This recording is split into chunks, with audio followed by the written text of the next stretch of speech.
Hello viewers, আসসালামু আলাইকুম। আপনাদের মাঝে অনেক দিন পর একটা ছোটোখাটো ভিডিও নিয়ে হাজির হইলাম। সাধারণত আমার এই গরুর ভিডিও প্রত্যেকদিন ছাড়তে আর ভালো লাগে না। আর গরুটার কীরকম পরিবর্তন হয়েছে আপনারা একটু কমেন্টে জানাবেন। এই গরুটা কিন্তু মোটামুটি এখন কিন্তু খালি পেটে আছে।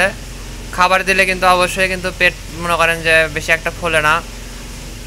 মূলত এই গরুটাকে নিয়ে আমি বহুত স্বপ্ন দেখছিলাম, কিন্তু মনে হয় স্বপ্ন পূরণ হবে না। কারণ মাত্র কেবল এই আর শরীরে লোম পরিষ্কার করতেছে, মানে লোম ছাড়তেছে। আমি গরুটারে ঘুরায় ঘুরায় দেখাই আপনাদেরকে। এটা হচ্ছে গরুর পিছন সাইড, এ হচ্ছে গরুর অবস্থা। মূলত এই গরুটা কিনছিলাম 3 মাস আগে। তো 3 মাসে কোনো রকমের পরিবর্তন হয়নি মনে হয় আমার চোখে দেখা। কারণ গরুটার মানে কি পরিবর্তন হলো, কি সমস্যা, শুধু দাঁত হয়েছে 6টা দাঁত, 6 দাঁত হয়ে গেছে গরুর, আল্লাহর রহমতে এতটুকুই পরিবর্তন। আমার যদি সামর্থ্য থাকতো তাহলে আমি এই গরুটাকে আরও একটা বছর লালন পালন করতাম। 1 বছরে আমার এর পিছনে খরচ হইতো আনুমানিক আরও 40,000 টাকার মতো, যেহেতু শহর অঞ্চলের খাবার দাবার কিনে খাওয়ান লাগে এই কারণে। তারপরেও একটা মোটামুটি হয়তো ভালো প্রফিট আসতো। গরুটা আমার মনে করেন যে খাওয়া দাওয়া খুব সীমিত পরিমাণের খায়, আহামরি বেশি কিন্তু এ খায় না। অনেকের গরু দেখবেন যে অতিরিক্ত খাবার খায়, হ্যাঁ ও যেমন খায় তেমন মোটা হয়, কিন্তু আমার গরু অল্প খায়, অল্প অল্প মনে হয় মোটা তো হয়নি এক ফোঁটাও। কারণ আপনারা খেয়াল করে দেখেন গরুর কিন্তু গায়ের রং কিন্তু আগের থেকে একটু পরিবর্তন হয়েছে, এটা কিন্তু মানতেই হবে, না মানলে কিন্তু চলবে না। যেহেতু হাতে আছে আর 40 দিন সময়, এই 40টা দিন এই গরুর পিছনে আমি আমার সর্বোচ্চ দিয়ে চেষ্টা করব, খাবার দাবার এবং ভালোবাসা দিয়ে। গরুটাকে আমি প্রত্যেক দিন শ্যাম্পু করে দিই। এখন শ্যাম্পু ছাড়াকে আমি গোসল করা দিই না, কারণ যেহেতু বুঝতেই পারতেছেন। তবে হ্যাঁ, আমার যদি সামর্থ্য হয় তাহলে আমি এটাকে আরও 1 বছর লালন পালন করব ইনশাআল্লাহ। গরুটার নামও রাখিনি আমি। গরুটার চেহারা আপনারা দেখতেই পাচ্ছেন কেমন, মোটামুটি একটা গরু, মানে কোরবানি উপযুক্ত গরু বলতে পারেন। যেহেতু দাঁত হয়ে গেছে, বয়স হয়ে গেছে, কোরবানিতে এই গরুটা আমি কত দাম দিয়ে বেচতে পারবো আপনারা একটু কমেন্টে জানাবেন। আর যদি বগুড়ার আশেপাশের কেউ এই ভিডিওটা দেখে থাকেন তাহলে আপনারা যদি চান যে একটা গরু কিনবেন তাহলে আমার সাথে যোগাযোগ করবেন।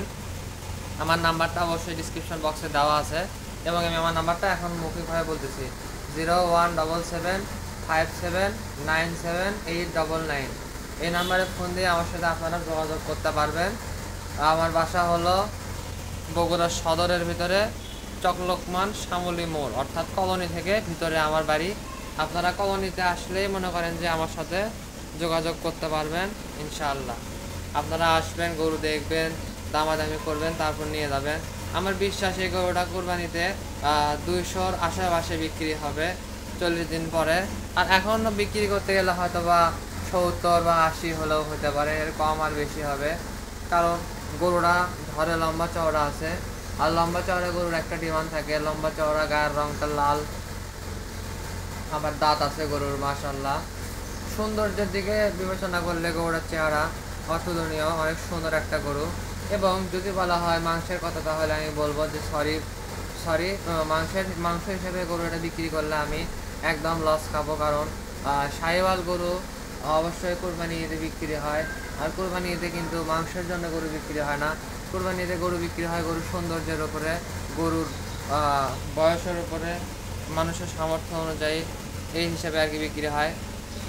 বর্তমান বাজারে যারা গরু ক্রয় করতেছেন এখন, তাদের উচিত একটু স্বাস্থ্য দেখে গরু ক্রয় করা, মানে একটু মোটা তাজাকে গরু ক্রয় করা।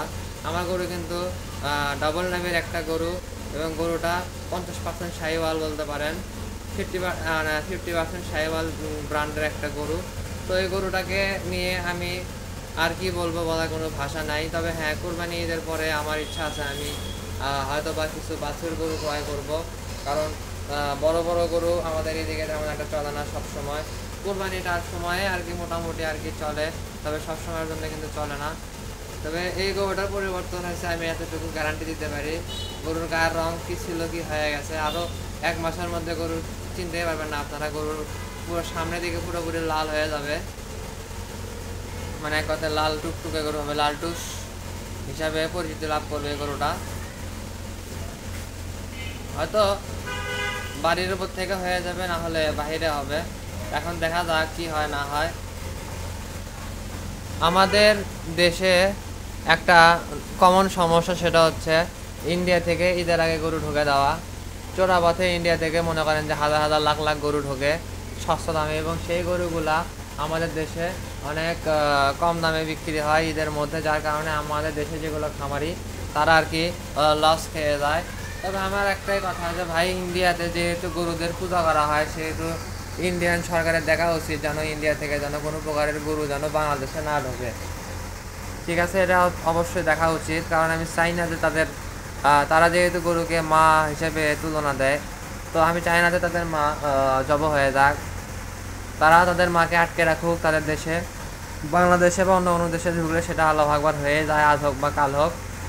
আর আপনারা গরু ঢুকে দিলে কিন্তু আমাদেরও কিন্তু ক্ষতি হয়। যেমন বলতে পারেন যে আমরা খামারিরা 2-4 মাস যেটাই হোক একটা গরুতে পালন করি, গরুর পিছনে খরচ করি, গরুটা কিন্তু আমরা কিন্তু সময় মতো কিন্তু ন্যায্য দামে কিন্তু বিক্রি করতে পারি না, কারণ ওই যে কম দামে গরু বিক্রি হয়, তখন এগুলো গরুর দাম যায় কমে। তাই আপনাদের কাছে আমার রিকোয়েস্ট থাকলো, কেউ গরু ছাড়বেন না, এটাই আর কিচ্ছু না। মূলত গরু একটা এমন প্রাণী, এই গরু যারা পালন করে তারাই জানে গরুর প্রতি একটা মায়া তৈরি হয়, একটা ভালোবাসা সৃষ্টি হয়। গরু পালতে গেলে অবশ্যই আপনার কলিজা থাকতে হবে, ইনকাম সোর্স থাকতে হবে, এবং ভালোবাসা তো অবশ্যই থাকতে হবে। আমি কিন্তু আমার গরুকে কিন্তু শাসন করি, ভালোবাসি, মারি কাটি, অনেক কিছুই করি। তার মানে এই না যে শুধু যে আমি আমার গরুকে শুধু মারি সারাদিন। হ্যাঁ, এ যখন খাবার নষ্ট করে তখন আমার খুব বেশি খারাপ লাগে, খুব বেশি রাগও লাগে, কারণ আর অনেক টাকা দিয়ে খাবার কিনতে হয়। গরু যা দিয়ে কিনছি, কেনার পরে কিন্তু আমার মোটামুটি কিন্তু 30-35 হাজারের মতন কিন্তু খরচ হয়ে গেছে। এই 3-3.5 মাস বা 4 মাসের ভিতরে আমার খরচ হয়ে যাবে। তো এই খরচটা কিন্তু আমার তুলতে হবে, তার পাশাপাশি আবার 2-4 টাকা লাভও করতে হবে। সেই হিসাবে বিবেচনা করে দেখা যায় গরুর সেক্টরে আহামরি বেশি একটা লাভ হয় না। অনেকে বলে না যে এক গরু বেঁচে 40,000 টাকা লাভ, 50,000 টাকা লাভ, এগুলো আসলে কল্পনাতে শ্রেয়, কল্পনাতে সত্য, বাস্তবে কিন্তু তা হয় না। সে তুলনায় আপনি যদি মিশুক অটো কিনে চালান, আপনার দিনে ইনকাম থাকবে 500, 700, 800, 1000 টাকার মতন কামাই থাকবে। তাহলে বোঝেন যে আসলে আপনারা কী চয়েস করবেন। গরু পালন করতে গেলে হ্যাঁ 10-15-20টা গরু একসঙ্গে পালন করলে মোটামুটি একটা প্রফিট আসে, কিন্তু বেশি ইনভেস্টে বেশি লাভ। এটা হচ্ছে গরুর সেক্টর বলেন, মুরগির সেক্টর বলেন, সব সেক্টরে এরকমই হয়। তা আমার তো ইনভেস্টমেন্টটা একটু কম, তাই আমি ভাবছি যে গরু যাই হোক চলে যাওয়ার পরে এখান থেকে কিছু টাকা সরিয়ে আমি একটা ছোটোখাটো একটা মিশুক অটো কিনবো, এবং পাশাপাশি আমি গরুও লালন পালন করবো। আপনাদের মাঝে তো ভিডিও ছাড়তে হয় মাঝে মাঝে, আপনারা দেখেন বোঝেন। যাই হোক ভিউয়ার্স, আজকের ভিডিও আমি এখানে শেষ করলাম। সবাই ভালো থাকবেন, সুস্থ থাকবেন। আসসালামু আলাইকুম।